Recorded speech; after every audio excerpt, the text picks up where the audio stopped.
Hello and welcome to another Donger deck discussion with your host here, Seth Holocron from the Dongers of Runeterra. Now, the very first deck that I built when the Targon expansion came out was an Asol Dragons deck. And then I made a Leona Asol deck, and I have seen people tinkering around with a few champions to see what the best sort of deck to go with Asol is. Now, if you're building an Asol deck, you're going to know that it's going to go to at least round 10. Your games are not very fast. Is it a decent tournament deck, though? And that's the question that's been bothering me for the last couple of days. Will Asol decks be banned in, say, the Jewels of Runeterra tournament? Because people don't want to play 10 rounds. And there's an awful lot of decks out there at the minute, including Scouts and, say, Swain and TF and all that sort of stuff. That, Endure is back. There's a hyper aggro Endure deck, which, Endure has been one of my favorite decks in the game since it was first put together. So, here's the thing. If people go Asol, I think I can beat that. And it stays in. And this is for, tournament settings. So, let's not say this is for fun or for anything else. If you're playing in a tournament, you need 3 separate decks, and they've all got to have different regions in them. But I think we might have missed a trick with Asol and Nightfall. So here's my thought. I have dipped slowly into Shadow Isles for 4 cards, and the rest is pretty much a Targon deck. So remember the thoughts of what Nightfall actually is. And there it is for you on screen. Nightfall is a bonus if this is not the first card you play in a round. Which means you can play a card, and as long as the next one has Nightfall, even if the first one has Nightfall, okay, you don't get that bonus. But you do get every other card that you play gets bonused. Which is phenomenal on attack. Phenomenal on attack. So, bear with me. I have went away from probably my favourite champion in the game, which is this, and I have went to my second favourite champion of the game, and I have redone a deck with these 2 lovely ladies, the sisters of Day and Night. But that is a video that you can also watch at the end of this one. So let me go through the deck top to bottom, and we'll tell you why and what you want to mulligan for and all that kind of stuff. So number 1 is Lunari Duskbringer, and I have went for the 3 Lunari cards, which is Duskbringer, Shadestealer, and the Priestess. This is brilliant. This is not a Nightfall card. And this allows you to play 1 with Nightfall the next round for 1 less. So you can drop this on 1, which is excellent. Drop it on 1. You get this, which means that you could, say we are attacking on evens, right? You want the Diana turn 2. And you do. In this deck, you want one. Because in an ideal world, you want a Duskbringer, a Sketcher, a Diana, and then something like Pale Cascade or the Priestess for later rounds. And you start this deck very slowly. You keep up things, you do as much Nightfall as you can, but you always kind of put your units out. And that is the basis of most Nightfall decks, as we know. But the fact that you can drop this on 1 and then get this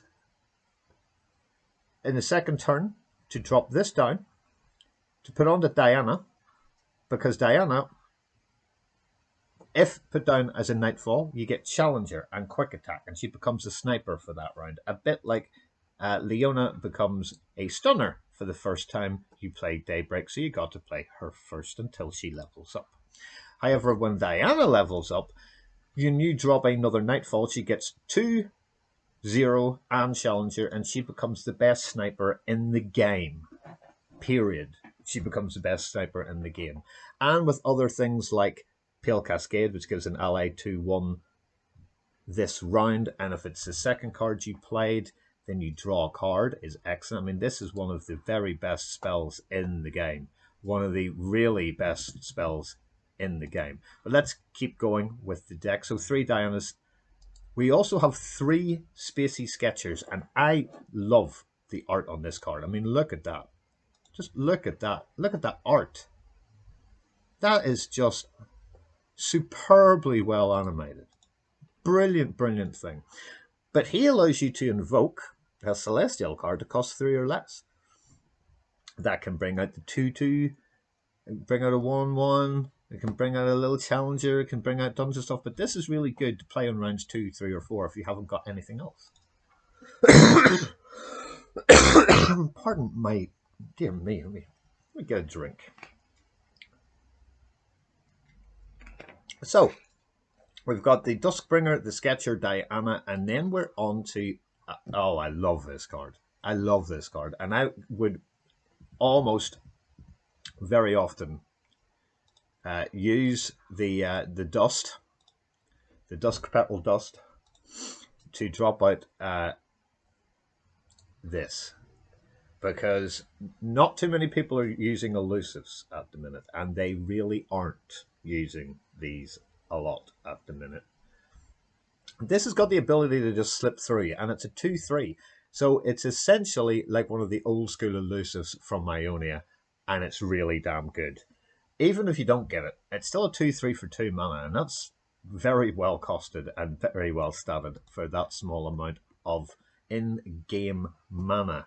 So obviously you could then, you could drop this, make this then a 4/4, which is just unbelievable. Like that's just unbelievable. And now the contentious card, and this card I am only putting in for one reason, because I have way too many 2-drops. And I was going to put in the one that starts off at a 3/3 and then goes back to the 2/2, which is the Solari Soldier. This, though, is ideal to be able to drop when something big's coming down, and this guy is a 3/6. It also then allows you to activate all the rest of your Nightfall cards at a later date. And then we go to, and he is a good unit. Don't think for 1 second this unit is not good. He is a splendid unit. He sticks around for at least a couple of rounds. He's very, very good indeed, especially on the turn that he's dropped down. And then we go to Unspeakable Horror. So, I mean, that guy just genuinely looks like he's completely lost. But this drains 1 from anything. Anything at all. So if you've put down a unit, or you have put down anything at all, if you Nightfall this, you create a random Nightfall card in hand, which is fantastically good for 2 mana. The fact that it's fast means that it will probably still go through.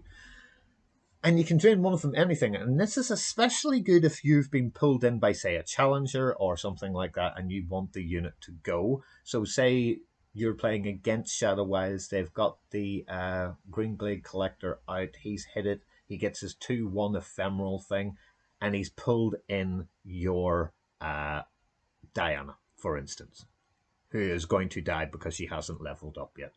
If you drain 1 from that, that keeps it alive. If you can do anything else at all before then, you'll get another Nightfall card in hand. This is brilliant, but it doesn't justify 3. It just doesn't, because I want one of these. And this is to be kept until the very, very end, when their biggest units and their biggest champions are all becoming massive, and then all of a sudden they run out and go straight into a hush, where you're going to have an awful lot of mana to be able to go, no, you can't do what it says you can do, and then it actually replaces itself with a fleeting hush. If you've got like 6 or 9 mana, you can literally get rid of 3 units, champions, regardless of what they say. The elusive won't be elusive anymore. It's just a unit. Champions won't have any of their things whatsoever. Any of the followers with really, really good in-game abilities, like the Owl, that when you put it down, if it's Nightfall, gets 4/1 and Overwhelm. Nope, now it's just bog standard 1/1. And atrocious. Hush is a brilliant one. And more times than not, I would like to have 2. But this is such a good card that we're running 2 of these and 1 of these. And then we go to the Priestess, who is essentially very similar to the Solari Priestess. but this one just invokes. It just invokes. It doesn't invoke anything that costs, if we go down here, I love the Solari package. I think they're really good. But, she's in it. That's a 4, 5, or 6. That is just invoke. So these two, the priestesses from both sides of Targon, are going to help you win the game. And they're going to help you win the game by literally going, pull Celestials. Pull Celestials. And there's a reason why you want to pull Celestials in this. She will get you a Celestial card. She will get you Celestial cards. Guaranteed, because they're guaranteed Celestial cards. Look, Celestial. This will bring up something that says Celestial on it, and you need to play the Celestial cards. But if you can do it after you've got this guy out, well, hello. All your Celestial cards cost 1 less. And, seeing as we are running 36 Targon cards, the chances of us not hitting the Allegiance Invoke, which is at the top card, matches this region, you'll get another Invoke. So there, in the 3, 3, and 4 spots, are things to invoke celestial beings that by the end will be ruining your opponent's day or evening, or depending on when you play. And this is the card that I think is the best card in the game. Currently, I used to think that Fury of the North was an excellent card for 4-4, giving you 4-4. It has been nerfed. It's now 3-4. While this is in its natural born, this is how it should be, burst spell amazingness. Yeah, if I could put 6 of these in, I would have 6 of them in here, because this, at any stage, is well worth the 5 mana that people will spend to not only heal an ally or your Nexus 5, but to invoke a Celestial card that costs 7 or more, because she's getting ones that cost 4, 5, or 6. Species Sketcher's getting a Celestial card that costs 3 or less. We are the Celestials, because we run Ruination. Now, imagine getting all these things out and then dropping that to just wipe out everything. Just wipe it all out. Goodbye. I don't care what you have. Let's kill everything. Because if we've got a handful of Celestials costing different things, we win. And that's the way this deck works. You bring it all up. You do everything. You keep your star shaping. You bash it into your Nexus. You're at 20. They're maybe at 10. They've got a full board. You Ruination. Then you put down stuff and you win the game. And that's essentially the trick. Aurelion Sol is a 3-of, but it doesn't really normally get that far. Normally by this stage you've done everything. And this card deals 60 a unit, but if you play it first, you completely silence it this round and then deal 6 to it, which is, if you have hushed an Aurelion Sol or anything with Spell Shield at all, to be able to do 6 to it and then put out a unit that can do 4 with Pale Cascade, he's gone. This is the anti-Soul deck with Aurelion Sol in it. So it's one of these decks that don't seem to work until you play it, and then you play it and you realize, God damn, this is good. You're going to get so many Nightfall triggers. You'll not know which ones to even put down. But the advice from me is take the one that's most effective at that time on the board. And that is not a flippant remark. There is no point you playing an elusive one, for instance, if you're against elusives, apart from to let it die. So probably take something else as your Nightfall thing and add things to it. When you're getting all your Celestials, get as many Celestials as you possibly can. And do not worry, you will get, the Ruination in if it's going wrong. That's why we're running 2 of them. The Sunburst is excellent. Aurelian Soul is brilliant. Once he's on the board, you've probably won anyway. I like this. I like this. Is it better than the Leona one? Well, there's only one way to find out, and that is take the deck code that I am literally about to snip from right here and put it into the pinned comments. Guys, thank you so much for watching. Hope you enjoy it. Like and thumbs up if you can. It is amazing that so many people, if you watch our videos, thank you so much indeed.